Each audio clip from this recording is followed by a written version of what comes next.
আমার লটারি এটা নিয়ে আসুন। আচ্ছা, এইটা বিসি, এটা আমরা অ্যাপ্লাই করি। এটা বিসিএস সেট, এখানে 4 সেট। এখানে দেখুন,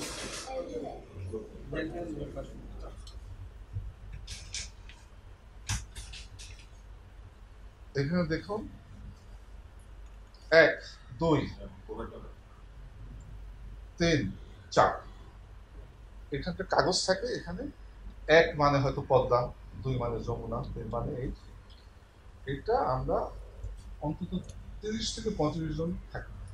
নন প্যারার ক্ষেত্রে বাইরে কেউ থাকেন না।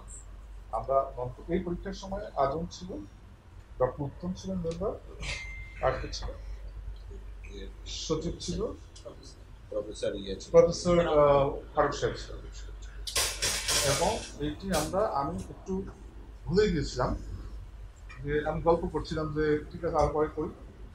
আসলে আমাদের টেস্ট করার জন্য একটু আগে করতে আমি মাথায় ছিল 9:30 ধরে দিতে হতো। ওরা আমাকে স্মরণ করে দিয়েছে স্যার 25 হয়ে গেছে, এখন করতে হবে, তাহলে টেস্ট করা যাবে না। 9:25 আমি লটারি করছি। লটারিটা করি এই সিস্টেম।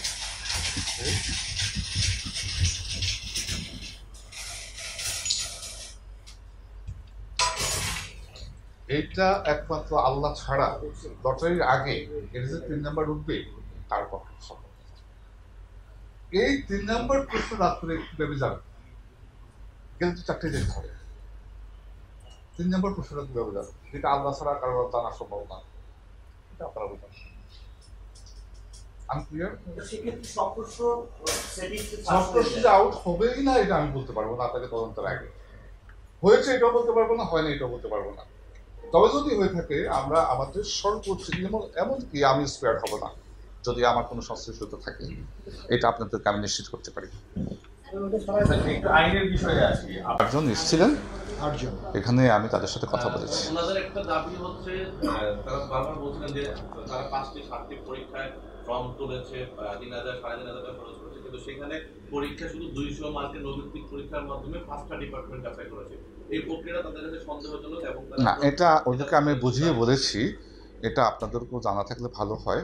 আমাদের উপর প্রচুর পরীক্ষার চাপ, এবং নন ক্যাডারের ক্ষেত্রে বিভিন্ন এমনও হয়েছিল 120 রকমের পদ আছে কোনো একটা ডিপার্টমেন্টে।